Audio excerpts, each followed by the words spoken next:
இன்று அவருடைய சத்தம். எழுதியவர் சகோதரர் சகரியா பூனன் அவர்கள். நாள் அக்டோபர் 7. மனுஷருக்கு முன்பாக கண்ணீர் சிந்தக்கூடாது.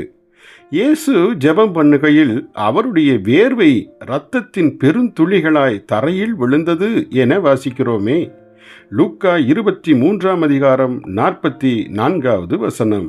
வியாகுல நேரத்தில் எந்த மனுஷனிடமும் சென்று நம் கண்ணீரை காட்டிவிடாமல் வழக்கமான நம் கெத்செமனேக்கு சென்று நம் பிதாவிடம் சிந்தும் கண்ணீர் நமக்கு கிட்டிய வாழ்வின் ஒப்பற்ற பாக்கியம் என்றே கூற வேண்டும். எத்தனை மானிடர் சூழ நின்று நமக்கு ஆறுதல் கூறி என்ன பிரயோஜனம்? அவை அனைத்தும் குப்பைகள்.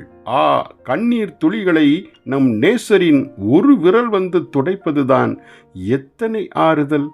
இயேசு மன்றாடி கண்ணீர் வடித்ததெல்லாம் எவ்வித துன்ப சூழ்நிலையிலும் என் சித்தம் அல்ல உம் சித்தமே ஆகக்கடவது என்ற மனபாரமே ஆகும். உமக்கு சித்தமாயிருந்தால் மாத்திரமே இந்த பாத்திரம் என்னை விட்டு நீங்கட்டும் என்றார். லூக்கா 23:42. சில வேளைகளில் தேவன் சூழ்நிலைகளை மாற்றக்கூடும்.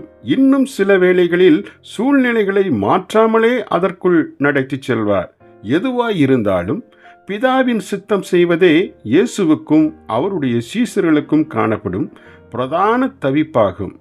தங்களின் சுயசித்தம் செய்து பிதாவின் சமூகத்தை இழந்து வாழ்வதை விட சாவது மேல் என்பதே அவர்களின் கண்ணீர் ஜெபமாய் இருக்கிறது. அவருடைய ஆத்மா கலங்கிய வேளையில் எப்படியாவது அந்த சூழ்நிலையிலிருந்து தான் விடுவிக்கப்பட வேண்டும் என்பது அவரது கூக்குரலாய் இராமல், பிதாவே உமது நாமத்தை மகிமைப்படுத்தும் என்பதே அவரது கூக்குரலாய் இருந்தது. யோவான் 12:27-28. ஆகவே தனக்காக ஒருபோதும் கண்ணீர் சிந்தாமல் பிதாவின் சித்தம் செய்யப்பட வேண்டும் என்பதற்கு மாத்திரமே கண்ணீர் சிந்தினார். ஆகவேதான் தனக்காக அழுத ஸ்திரீகளைக் கண்டு எனக்காக அழாதீர்கள் என லூக்கா 23:28 சட்டென்று கூறிவிட்டார். அதே சமயம் உங்களுக்காக அழுங்கள் என வேண்டிக் கொண்டார்.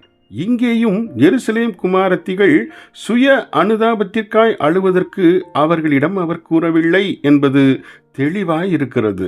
மாறாக தன்னை போலவே கெத்செமனே அனுபவங்களில் பிதாவின் சித்தம் தங்கள் வாழ்வில் நிறைவேறுவதற்கும் பிதாவின் நாமம் மகிமைப்படுவதற்கும் ஜெபித்து அழுதிடவே பாதை காட்டினார். ஜெபிப்போமா? எங்கள் அன்பின் தந்தையே, எங்கள் கண்ணீரை நீரே கண்டு எங்கள் இதய வாஞ்சை தீர்த்திட முடியும். சுயத்தின் கண்ணீராய் அல்ல, உம் சித்தம் செய்திடும் கண்ணீராய் இருந்திட கிருபை செய்தருளும். ஆமேன்.